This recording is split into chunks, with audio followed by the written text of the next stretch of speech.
தாமரை என்றாலே தமிழ் உணர்வு, தமிழினம், தமிழர் அப்படிங்கிற ஒரு பார்வை எல்லாமே உண்டு. இதனால ஆளும் சக்திகளோடு சமரசம் செய்து கொள்ளாம உங்களுடைய பாதையிலே போறது.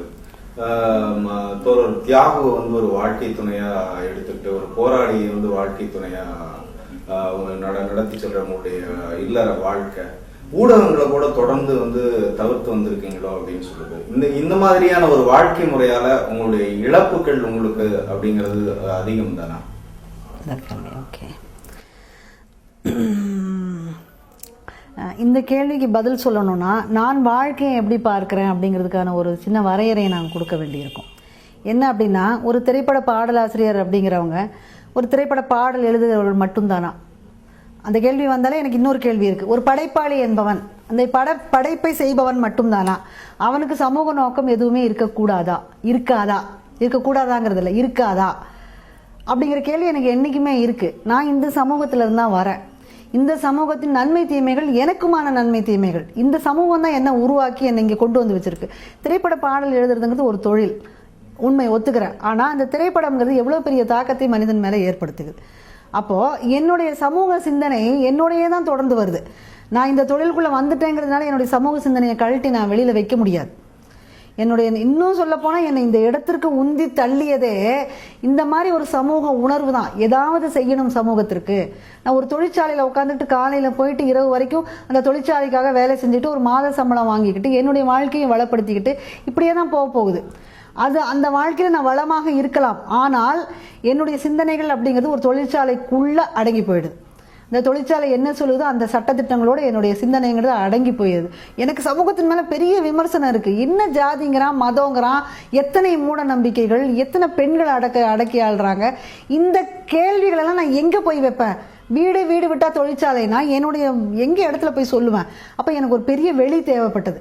எனக்கு மக்களோடு நேரடியாக பரிமாற்றம் செய்கிற ஒரு வெளி தேவைப்பட்டது. அதனால தான் அந்த வேலையை விட்டுட்டு நான் இங்கே வந்திருக்கேன். அப்போது நான் எந்த இடத்திற்கு போனாலும், எழுத்துங்கிறது எழுத்தாளராக இருந்திருக்கலாம், ஏதோ ஒரு வார ஏட்டில் கூட நான் பணியாற்றி இருக்கலாம், இல்லை வெறும் கட்டுரைகள் எழுதுவளாக இருந்திருக்கலாம், ஒரு மனித உரிமை ஆர்வலராக இருந்திருக்கலாம், திரைப்பட பாடல் துறைக்கு வந்திருக்கேன். எப்படி வந்திருந்தாலும் இந்த சமூக சிந்தனையை நான் என்னோட எடுத்துக்கிட்டே தான் வரேன். என்னுடைய கேள்விகள் என்னோட வந்துக்கிட்டே தான் இருக்குது. அப்போ அதை பிரிச்சுக்கிட்டு என்னை பார்க்கவே முடியாது.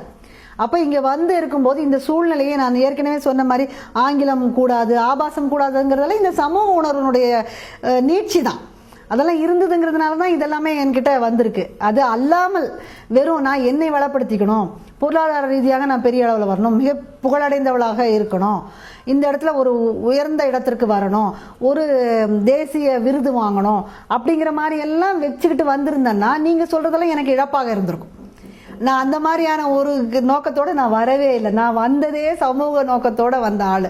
அதனால எனக்கு இதெல்லாம் ஒரு பெரிய பொருட்டே இல்லை. எனக்கு நான் தோழர் தியாகுவை திருமணம் செய்து கொண்டதும் இந்த சமூக சிந்தனையினுடைய அடிப்படையில் தான். அவர் ஒரு மிகப்பெரிய போராளி, சமூகத்திற்காக தன்னுடைய வாழ்க்கையே அர்ப்பணிச்சிருக்காரு.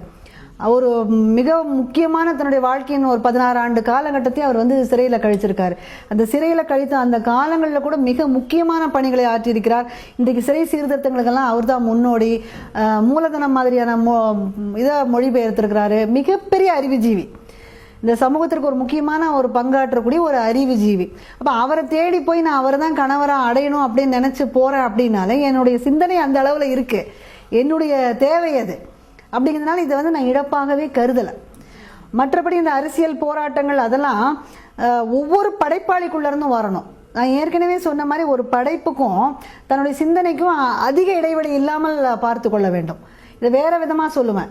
எழுத்தாளன் என்பவன் எழுத்தை ஆள்கிறவனாகவும் ஒரு சமூகத்திற்கு பங்களிக்கிறவனாகவும் இருக்கணும். அப்படி இல்லாமல் வெறும் எழுதிக்கிட்டு இருக்கிறவனா அவன் எழுத்தன். அவனை எழுத்தன்னு தான் சொல்லணும், எழுத்தாளன்னு சொல்லக்கூடாது. எழுத்தனுக்கும் எழுத்தாளனுக்கும் கட்டாயமாக ஒரு வேறுபாடு உண்டு. ஒரு படைப்பு செய்கிறவனுக்கும் ஒரு படைப்பாளிக்கும் ஒரு வேறுபாடு உண்டு. நீங்கள் சமூகத்திற்கு பயன்படாத குப்பைகளை கொடுத்தீங்கன்னா நீங்கள் ஒன்றுமே இல்லை. அதை நீங்கள் உருவாக்குறவங்க, அவ்வளோதான். வேற ஒன்றும் அதற்கு மேலே உங்களுக்கு அதை பற்றி சொல்கிறதுக்கு வேறு எதுவுமே கிடையாது. உங்களை பற்றி சொல்வதற்கு காலம் உங்களை புறந்தள்ளிட்டு போயிட்டே இருக்கும். இன்னைக்கு ஏன் பாரதிதாசனை பற்றி பேசுகிறீங்க, ஏன் பாரதியாரை தலைக்கு மேலே வச்சுட்டு ஆடுறீங்க? அவங்க வாழ்ந்த காலகட்டங்களில் அவங்க எவ்வளவோ துன்பங்களை அனுபவிச்சிருக்கலாம். ஆனால் அவர் ஒரு இந்திய சுதந்திர போராட்ட காலத்தில் இருந்தார், அதில் பங்கெடுத்துக்கிட்டாரு, தன்னுடைய உணர்வுகளை கவிதையாக வெளிப்படுத்தினார். அதனால இன்றைக்கு வரைக்கும் அவர் மகாகவின்னு அவரை பேசுகிறீங்க. தமிழுக்கான தேவை, தமிழுக்கான சிறப்பு, தமிழனுக்கான உரிமைங்கிறத பத்தி பாரதிதாசன் பேசினாரு. அதனால இன்றைக்கு வரைக்கும் நம்ம பாரதிதாசனை பேசிட்டு இருக்கிறோம். அதனால அதனுடைய அதே மாதிரிதான் நானும் சமூக உணர்வோடு வந்தவள். நான் மக்கள் கவிஞனாகத்தான் என்னைக்கும் இருப்பேன். நான் ஒருபோதும் வியாபார கவிஞராக ஆகவே மாட்டேன்.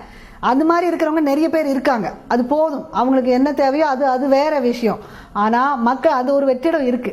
இன்றைக்கு வரைக்கும் பெரியாருக்கான ஒரு இடம் இன்னும் காலியாகவே இருக்கு. இன்னொரு பெரியார் வரவே இல்லை. சமூகத்துக்கு இன்றைக்கு 100 பெரியார்கள் தேவைப்படுகிறார்கள். அதே மாதிரி சமூகத்துக்கு இன்னைக்கு மக்கள் கவிஞர்கள் எத்தனையோ பேர் தேவைப்படுறாங்க. நான் அப்படியாகத்தான் இருப்பேன். இதனால எனக்கு ஆளும் கட்சி மூலமாகவோ இல்லை வேறு யார் மூலமாகவோ எனக்கு என்ன இன்னல் வந்தாலும் அதை ஏற்கிறதுக்கு நான் தயாரா இருக்கேன். நான் ஆயத்தமா இருக்கிறதுனால தான் எனக்கு இதெல்லாம் ஒரு பொருட்டாவே எனக்கு தெரியல. அது எனக்கு ஒரு பிரச்சனையே இல்லை. நான் என்னைக்கு இருந்தாலும் நான் மக்களுக்காக, என்னுடைய மக்களுக்காக, தமிழ்நாட்டுக்காக, தமிழனுடைய உரிமைக்காக, இழந்த பெருமைகளை தமிழ் மீட்டெடுப்பதற்காகத்தான் என்னுடைய போராட்டம் அப்படித்தான் இருக்கும். அது திரைப்பட பாடல் துறையில் இருந்தாலும் சரி, பின்னால் நான் வேறு எப்படி ஆனாலும் சரி, என்னுடைய நான் தமிழ் கவிஞராகத்தான் இருப்பேன்.